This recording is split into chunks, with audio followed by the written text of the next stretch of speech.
Okay, so ito na yung post evaluation ng home efficiency namin. So siya yung magre-retest ng lahat ng ginawa natin noong nakaraan. Kita niyo siya doon, nagsiset up na siya ng yung sa door blower ulit. Sa Natural Resources Canada. Natural Resources Canada. So ayan si Kuya Norman ng All Climate. At grade-gradean ulit yung aming bahay for blower door test. Pero Kuya, bakit kailangan i-retest ulit? Kasi, put sa required siya ng Natural Resources Canada na mag-blower door test before and after. Pag nag-install kasi ng heat pump sa bahay, kailangan nilang magbutas sa pader para doon dumaan yung pipe at saka yung electrical wires ng heat pump outdoor unit na nasa labas. So, kapag hindi na air seal masyado na maganda yung butas na yon, maapektuhan yung yung butas ng bahay. Malalaman natin sa blower door test kung maganda ang Pagkakasil Oo. nila.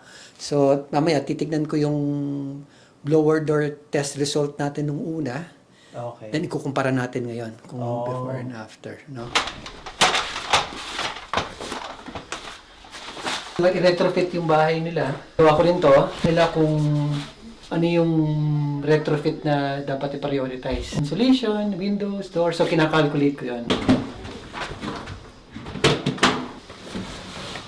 Building diagnostics, malaman kung airtight yung bahay o hindi. Kasi yung bahay may mga butas. Bintana, sa attic, yung mga wall and roof transition, yung mga corners na yun, potential air leakage source yun. So, mga highly performing house, dapat airtight. Dapat airtight. So, ito yung ginagawa ng blower door. Minimeasure niya kung airtight yung bahay o hindi.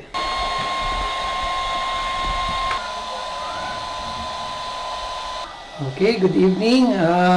Nandito po ako si Norman Garcia ng All Climate Consulting. Ako po yung building physics scientist. I do energy evaluation and passive house consulting. So right now, nandito po tayo sa Tigno Residence. So we're going to test the airtightness of the house. So pag ang bahay kinonstruct, maraming air leakage yung bahay. So for example, windows, doors, attic, yung mga transition ng wall and roof, okay?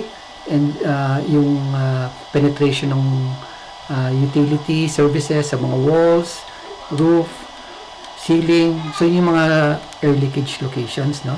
So mga butas yon. So ang bahay pag maraming butas, ano siya, energy sink kasi nagbayad tayo sa Manitoba Hydro ng pera para iinit yung hangin pero lumalabas lang doon, di ba? Pag winter. So sayang 'yon, binayaran mo 'yon, no? Pag kung may aircon naman kayo, ganun din, no? So pinandar niyo yung aircon niyo, lumamig yung hangin pero lumalabas lang dun sa mga butas na 'yon. So as much as possible, dapat mas airtight ang bahay. Okay? So ang ginagawa ng blower door test, kina-quantify or mini-measure kung airtight yung bahay o hindi, or any building, no? So, ang parts ng blower door, so meron siyang malaking fan. Okay, ito yung fan. Okay, and then meron siyang manometer. Mini-measure niya yung pressure difference ng inside at saka outside. Okay, so ang ginagawa ng fan, siya, hinihigop niya yung hangin palabas ng bahay. Okay, so palabas. Parang imagine yung exhaust fan. Diba? So, pag lumabas ang hangin, yung pressure dito sa loob ng bahay, negative. No? So, pag nangyari yun, negative, yung hangin sa labas, persadong pumasok sa mga butas ng bahay. Okay? So, yun yung mini-measure natin. No? So, papaanda rin natin yung fan, different pressure, starting tayo sa 50 Pascal, 45 Pascal, all the way down to 15 Pascal. So, 8 points. So, tuloy-tuloy yung negative pressure, then, yung software na sa iPad ko, kakalculate natin yung yung air tightness ng house. So, nakalculate ko na kanina yung volume ng house, internal volume ng house, approximately more than 19,000 cubic feet. So, ito, may measure naman natin yung airflow. Okay, so, paandarin ko na yung fan. Yung susunod na procedure, medyo loud lang, no? So, baka hindi nyo na marinig yung sasabihin ko. Pero, process para i-calculate yung air tightness ng house using blower door fan. So, ito yung tinatawag na blower door. Kaya door, kasi kadalasan nilalagay siya sa door. No? Yun. Yan. Tapos, preparation sa blower door, kailangan lahat ng windows, doors, exterior windows and doors, close, kailangan naka-latch, pero yung mga bedroom doors open. So, imagine nyo, yung house nyo, one big box. So, di ba, pag yung lobo, hipa nyo, yun natin mini-measure yung ano, ganung condition mini-measure natin yung airtightness ng ano, ng bahay. Okay, Jan, simulan na natin. Simulan na po. Okay. Diyan na magkakaalamanan. So, indoor temperature natin, 21 Celsius. Outside kanina, 12 Celsius. Okay. So, under natin, 50 Pascal. So, malakas to, no?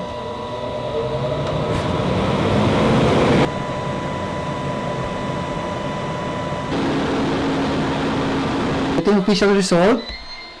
Kita nyo yung 8 points. Nasa almost straight line sila. Yeah.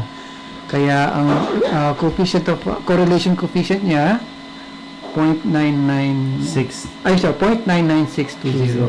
Ang perfect straight line 1. 1. Yan, no. Pero 0.99 pwede na. Considered na rin po. Ayan. So, yeah, we have good result. Nice. So,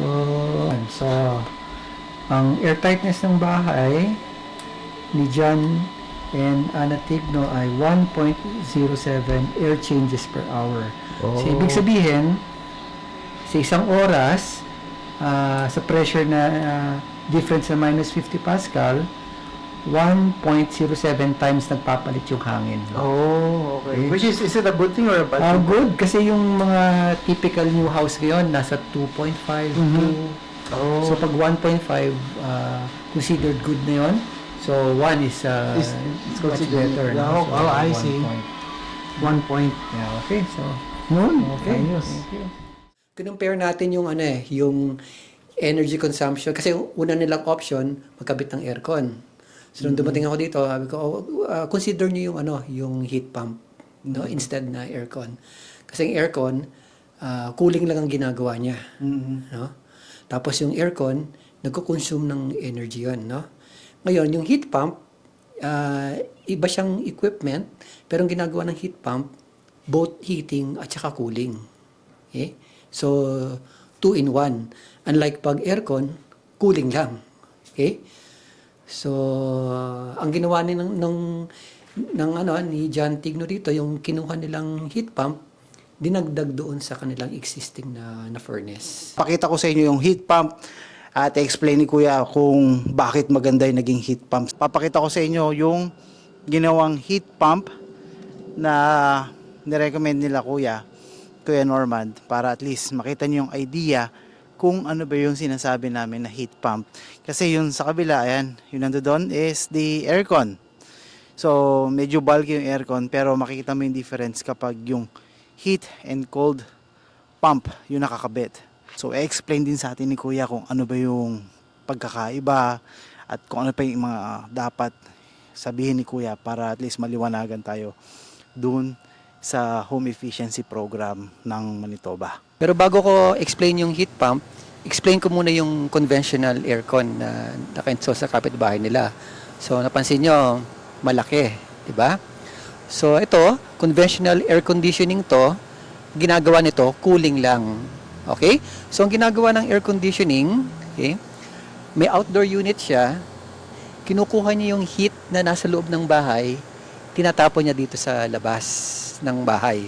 Kaya, kung lalapit kayo sa air conditioning, lagay niyo yung kamay niyo rito, ma-feel niyo yung mainit na hangin. So, ito yung heat na kinuha sa loob ng bahay. Okay? So, ito yung conventional air conditioning. Hindi siya kasing efficient nung heat pump kasi ito, ginagawa nito cooling lang. So, una, anong mapapansin nyo?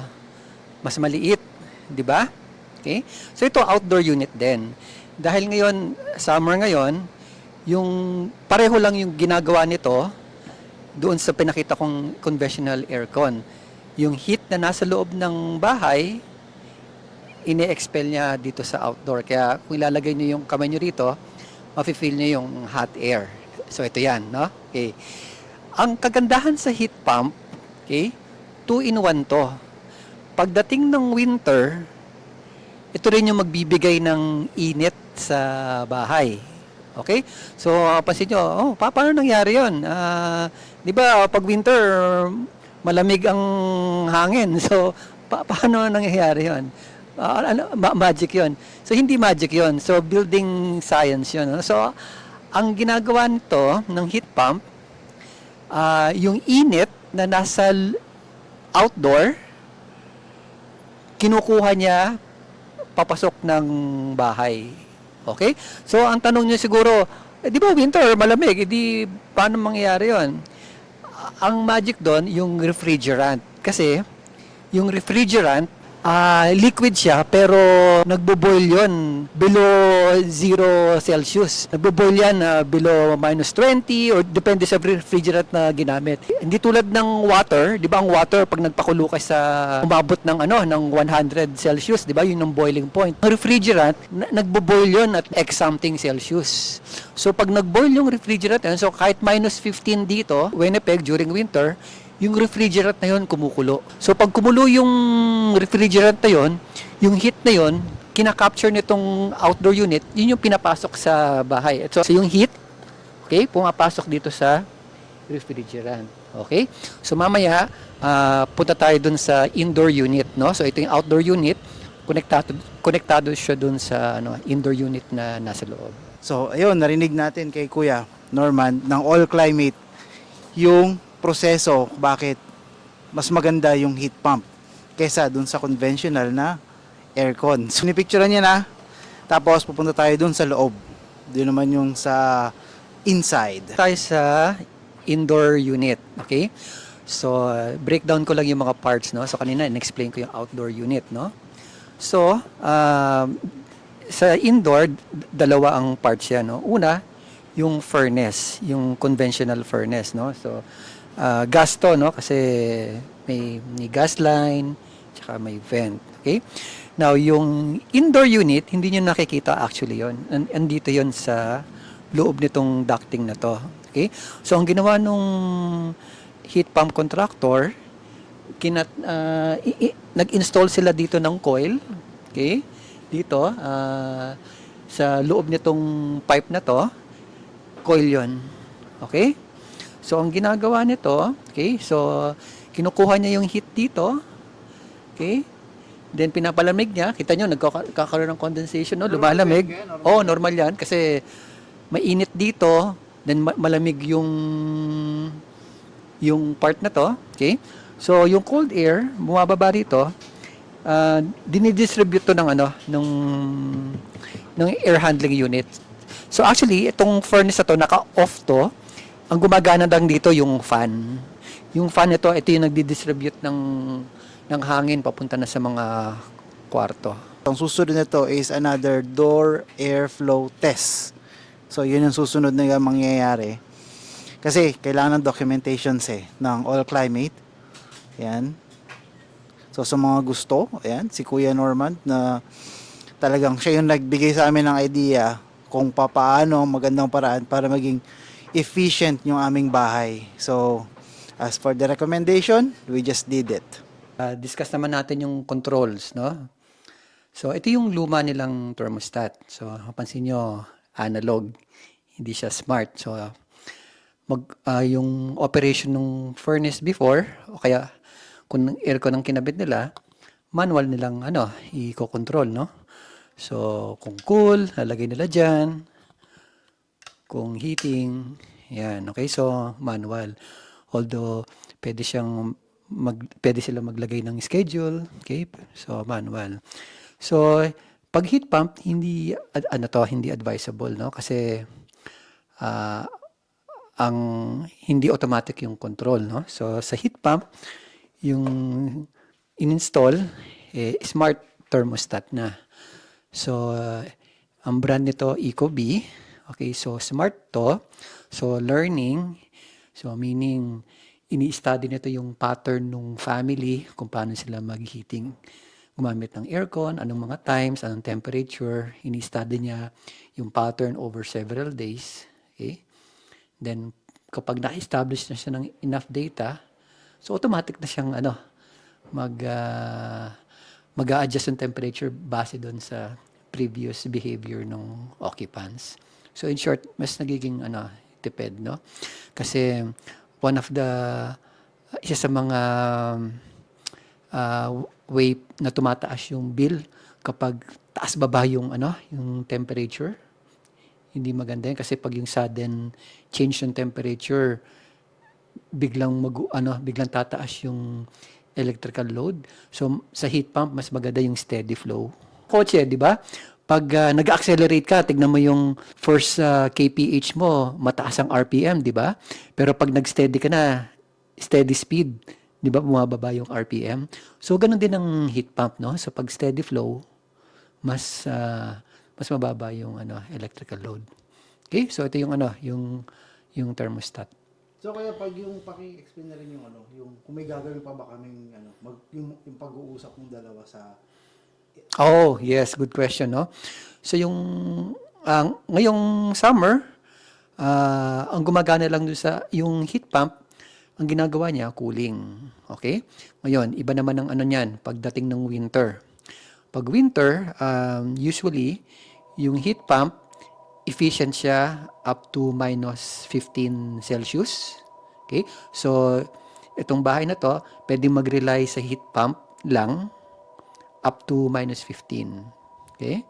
Then, pag minus 15, ang magkikick in na yung natural gas na furnace nila. So, yun yung magiging backup nila. Okay? So, yung occupants dito, yung Tigno family, hindi nila kailangan isipin nyo na, minus 15 na, set up natin yung heat pump, off na natin yung heat pump, turn on na natin yung furnace. So, hindi nila kailangan problemahin yun. Thermostat ng ang mo problema noon. Ang kailangan lang yung iset dito kung anong temperature yung gusto nyo. Halimbawa, sa winter gusto nyo plus 22 Celsius yung temperature dito. So pag sinet nyo na plus 22, si heat pump na ang bahalang mag-calculate nyon. Titignan niya kung ano yung temperature outside, kung 15 Celsius painit, heat pump. Then pag below minus 15, si furnace na ang mag-work.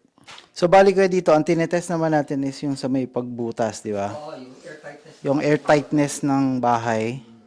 Kung nakakapekto yung pagbutas at pag-install nila ng heat pump. Yeah. Yun yung ginagawa ngayon ni Kuya for the airflow door test. So yan, magiging maingay na to. So dito na lang natin tatapusin tong video na to. So salamat sa pagsubaybay. So sa susunod, makitrip at makitravel dito sa buhay sa Canada. And we'll see you on to the next one. Peace!